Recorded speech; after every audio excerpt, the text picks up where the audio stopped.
दिल छू जाएगी ये कहानी। कहते हैं गरीब पैदा होना कोई बुरी बात नहीं होती, लेकिन गरीब मर जाना सबसे बुरी बात होती है। इसी विचार से प्रेरित अमित बचपन से ही पढ़ाई में और उन सभी चीजों में जी जान से मेहनत करता आया था जिनकी वजह से वो ज्यादा पैसे कमा पाए। उसने अपना पूरा बचपन गरीबी और आवश्यक चीजों की कमी में गुजारा था, लेकिन वो हार मानने वालों में से नहीं था। अगर सही दिशा में मेहनत की जाए तो मेहनत रंग जरूर लाती है। अमित भी पढ़ लिख कर इस काबिल बन गया कि उसे किसी अच्छी मल्टीनेशनल कंपनी में नौकरी मिल सके, और उसे एक अच्छी नौकरी मिल भी गई। अमित ने एक एक करके अपने सपने पूरे करने का सफर शुरू किया। पहले छोटे छोटे सपने पूरे किए, फिर सही उम्र होने की वजह से शादी कर ली। अगले ही साल एक सुंदर बच्चे का बाप भी बन गया। लेकिन इन सब में उसके सपने पूरे करने का सफर रुक गया।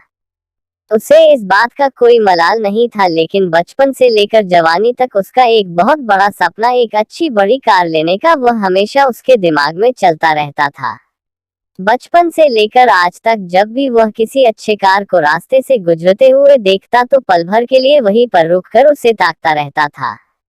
जैसे जैसे दिन बीते जा रहे थे, उसका यह सपना उसे सोने नहीं दे रहा था। उसने इस सपने को पूरा करने की ठानी और थोड़े थोड़े पैसा जमा करना शुरू किए। कुछ वर्षों में उसने इतने पैसे जमा कर लिए कि वह अपने सपनों की कार ले सके। और एक दिन वह सारे पैसे समेटकर उस कार को अपने घर पर ले आया। उस कार में बैठकर उसे लगता कि उसने जीवन में कुछ बड़ा हासिल कर लिया है। उसे जीत की संतुष्टि मिलती जो कुछ हासिल करने पर मिलती है। वो जितना प्यार अपने 5 साल के बेटे के साथ करता, उतना ही प्यार अपनी कार से भी करता था। हर दिन खुद अपने हाथों से कार को धोता और उसके हर पार्ट को अच्छे से चेक करता।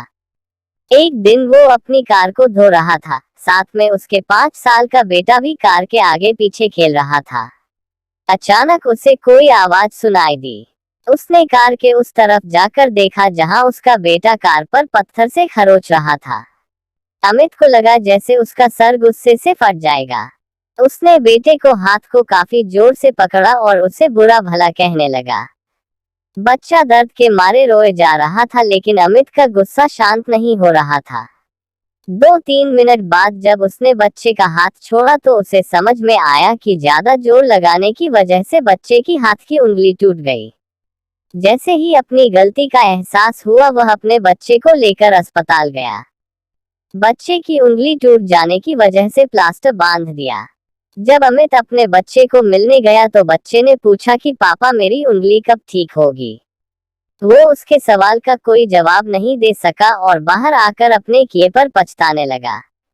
उसे एक बार फिर से उतना ही गुस्सा आया जितना अपने बच्चे पर आया था, लेकिन इस बार का गुस्सा अपने आप पर और उस कार पर था जिसकी वजह से उसने अपने मासूम बच्चे को हानि पहुंचाई थी।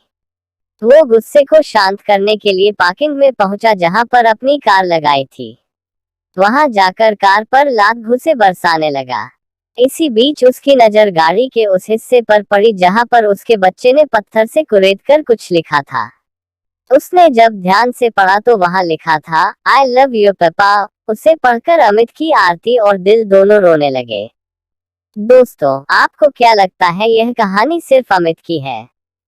क्या आपको नहीं लगता कि यह कहानी हम में से हर एक की है? हम भी तो जीवन भर यही करते आए हैं। हम जीवन भर उन चीजों के पीछे भागते हैं जिनकी हमें चाहत है, चाहे वह हमारे लिए इतने महत्वपूर्ण ना हो, और ऐसी चीजों के लिए हम अपने जीवन की उन महत्वपूर्ण चीजों को नजरअंदाज कर देते हैं या खो देते हैं जो हमें आशीर्वाद के रूप में मिली होती है और कितना भी पैसा खर्चा करने से भी वापस नहीं मिलती है।